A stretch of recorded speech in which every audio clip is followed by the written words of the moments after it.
Kembali lagi bersama kami dari Umah Tani Agriculture. Hari ini kita akan coba cross-check kembali perkembangan budidaya melon yang ada di Umah Tani. Nah, alhamdulillah ini sebentar lagi kita menjelang Ramadan ya. Kita akan prepare bagaimana sih perkembangannya. Nah, kebetulan hari ini kita memasuki usia sekitar beda-beda ya. Kita ada yang 20 HST, ada yang 15 HST, dan juga ada yang sekitar mungkin baru 3 atau 4 HST ya. Nah, kebetulan di sini kita ditemani dengan teman-teman dari mahasiswa agroekoteknologi. Nah, kebetulan di sini ada siapa namanya? Amar Mufli. Amar dan juga Rijal ya. Kebetulan hari ini kita sedang terus meng-cross-check ya. Tadi sudah apa aja yang dilakukan? Dari tadi kita sudah melakukan pengecekan PPM sama ini pemberian AB Mix. AB Mix ya. Oke. Jadi kita selalu cek ya. Biasanya perawatan di usia seperti ini yang paling penting adalah pengecekan PPM ya. Khawatir PPM-nya terlalu tinggi atau masih kurang. Nah, kebetulan kemarin juga yang bagian sini kena kutu kebul ya. Iya. Nah. Akhirnya kita sulam kembali. Daripada nanti bermasalah, nah lebih baik kita ganti ya. Nah, buat teman-teman semua, yuk kita terus ini. Nah, hati-hati ketika pelilitan ya, seperti ini di usia seperti ini sangat sensitif ya. Nah, ini seperti ini bisa patah tuh. Nah, jadi kita harus hati-hati dalam melilitkan si batang dari melon ini ya. Jangan sampai nanti, karena sangat masih ini ya, lentur ya, masih sangat riskan gitu, khawatir patah. Nah, pada proses saat ini harus kita cross check adalah perkembangan dan nanti yang akan kita buahkan itu seperti apa ya. Jadi untuk nanti yang ada di hidroponik talang ini, nah ini kita coba gunakan, kita buahkan sekitar 1 buah rencana ya. 1 buah dari si melon. Adapun yang di ember ya, nanti akan kita coba buahkan, ada yang 1 ada yang 2, tergantung nanti kondisi si batang dan daun melon itu sendiri ya, dan bakal buahnya nanti seperti apa. Nah, sedangkan yang di Machida ya, di Machida itu mudah-mudahan sih bisa seperti biasa ya, lebih dari 5 buah. Mudah-mudahan bisa aman ya, tidak ada gangguan apapun itu. Nah, di usia seperti ini sangat riskan nih, Mar. Jadi nanti coba selalu dicek ya. Siap. Pelilitan nih hati-hati. Yang tips yang paling penting adalah ketika melilitkan ini ya, hati-hati. Jangan dipaksa, misalkan kita ubah haluannya. Kalau dia sudah menghadap seperti ini, ya kita urutkan pelan-pelan, hati-hati. Kenapa harus kita bantu rambatannya? Karena supaya nanti dia mengikuti tali yang sudah kita siapkan. Kalau tidak kita bantu, nanti dia ke bawah ya. Nah, itu mengakibatkan nanti si batangnya itu bisa keinjak atau apapun itu. Seperti itu, Mar. Nah, selama sudah udah hari keberapa di Umah Tani ini? Hari ke 21-an. 21 ya. Selama magang di sini, Amar sudah banyak belajar ya? Banyak. Apa saja yang sudah dipelajari? Kayak baru tahu ternyata sistem hidroponik itu harus pemberian nutrisi kayak gitu. Dan nutrisi yang normal tuh sekitar dalam proses vegetatif ya, itu sekitar 1000 hingga 1500. Ya, itu untuk melon ya, beda dengan sayuran ya. Kalau untuk sayuran ya bisa sekitar 500 ppm lah. Tapi kalau melon memang, dan yang kita mix, AB Mix yang kita buat juga khusus untuk pembuahan ya, jadi cukup 1 kali kita gunakan. Nah, buat teman-teman yang membutuhkan AB Mix juga bisa kontak ke nomor kami di 0813 883 4554 ya.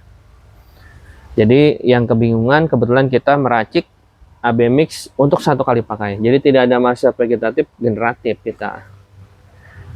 Atau teman-teman juga yang ingin membuat sistem hidroponik yang ada di Umah Tani, atau misalkan membuat sistem drip tetes menggunakan media tanah, itu juga bisa kontak ke nomor kami.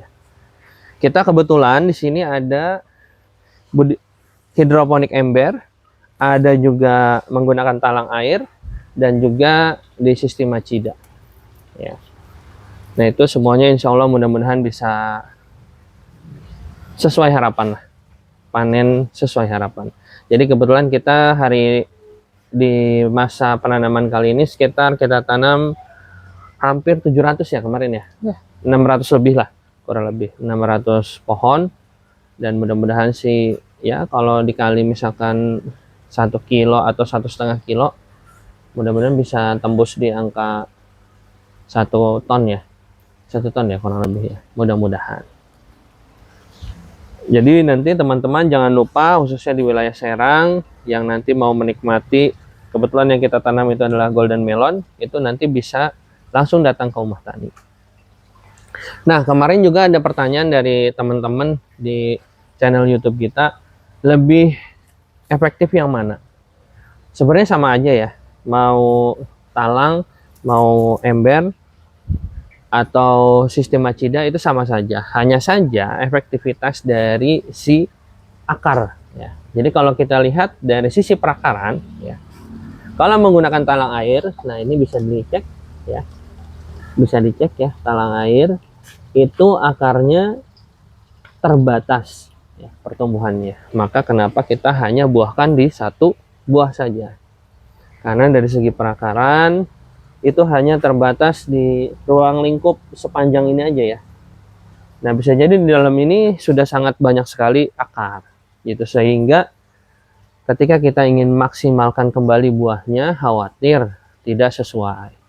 Nah beda dengan sistem ember ya. Kalau kita cek ember, mana pohonnya agak gede misalnya ya, misalkan. Nah bisa kita cek ya akarnya, dia tersendiri ya akarnya.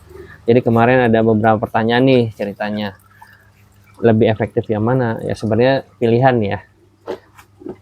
Dengan memanfaatkan ember ini berarti kan space penanaman juga agak sedikit ini. Kalau ini kan space-nya lebih rapat ya. Jadi walaupun 1 pohon 1 buah, tapi bisa dapat banyak. Tapi kalau ini walaupun misalkan bisa 2 buah, kalau 3 buah khawatir kurang maksimal ya. Nanti akan kita coba juga kalau misalnya kita buahkan 3. Nah ini juga akarnya tersendiri.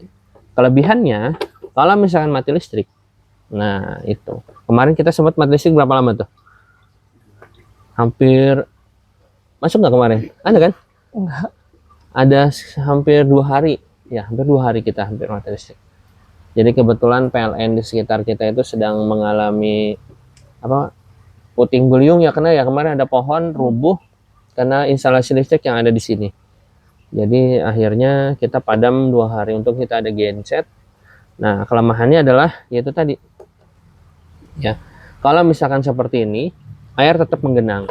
Hanya saja kalau panas terik, nah ini sensitif karena perputaran sirkulasi airnya itu agak lambat ya. Karena memang air full di seperti ini, perakaran ada, dan kita menggunakan sistem SLO. Kalau air tidak berjalan ya, tidak mengalir seperti ini, itu khawatir hawa panas yang ada di dalam ember ini akan mempengaruhi pertumbuhan si akar gitu. Tapi bedanya dengan yang ini, kalau misalkan walaupun air ini sedikit mati listrik, itu resiko juga gitu, sama saja gitu ya. Kelebihannya kalau ini lebih aman untuk ketika mati listrik gitu. Tapi kalau ini space-nya lebih sedikit, cuman kelemahannya ya itu tadi, kalau mati listrik ya, jadi harus mengalir terus. Nah yang paling lebih efektif sebenarnya adalah sistem Macida ya. Kalau sistem Macida itu bisa buahnya lebih dari 3, bahkan kita pernah sampai 15 buahnya. Jadi tergantung emang cuaca dan kondisi ya. Dan ya cuaca itu sangat mempengaruhi, apalagi kalau ini udah masuk bulan Maret ya. Sebentar lagi kita mau masuk bulan Maret, ini Februari awal. Mudah-mudahan sih cuaca aman dan buah bisa maksimal. Terus apa lagi nih yang sudah dipelajari di sini?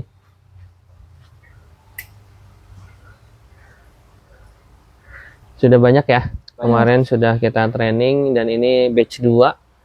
Nah, yang paling penting adalah ketika Nah, sebentar lagi ini akan menjadi bakal buah. Ya. Nah, kita harus siap-siap nanti kemungkinan dalam waktu 5 atau beberapa hari ke depan ini sudah muncul bakal buahnya. Ya. Kita cari biasanya di batang kelima lah ya, mulai dari cabang kelima itu kita mulai coba buahkan. Nah, ini seperti ini bakal nanti ke depan bakal jadi bakal buah ya. Biasanya dalam 3 hari ke depan ini bunga-bunga ini sudah mulai muncul. Nah, jadi masa-masa ini tolong dicek ppm-nya supaya stabil. Jangan sampai nanti ppm-nya itu terlalu rendah atau tidak maksimal. Memang ada beberapa tanaman yang masih kecil ya, karena kemarin memang mati listrik, ada beberapa yang mati. Nah, kita punya kendala ya, akarnya jadi terhambat. Maka dari itu kita sulam, tidak semuanya rata. Yang pasti sih karena nanti pas polinasi itu saat puasa ya, pasti ini butuh effort lebih ya kelemahannya. Mungkin itu yang bisa kita share untuk pengalaman-pengalaman kali ini. Mudah-mudahan semua yang kita informasikan bisa bermanfaat buat teman-teman semua. Pastinya kita bukan mengajari atau apapun itu, kita hanya sekedar sharing apa yang ada di Ummah Tani. Mudah-mudahan semuanya bisa bermanfaat buat banyak orang. Jangan lupa like, comment, subscribe channel Ummah Tani Agriculture. Mudah-mudahan bisa terus berkembang, terus bermanfaat pastinya, dan bisa terus berkolaborasi dengan yang lain. Terima kasih, sampai bertemu di video selanjutnya. Thank you.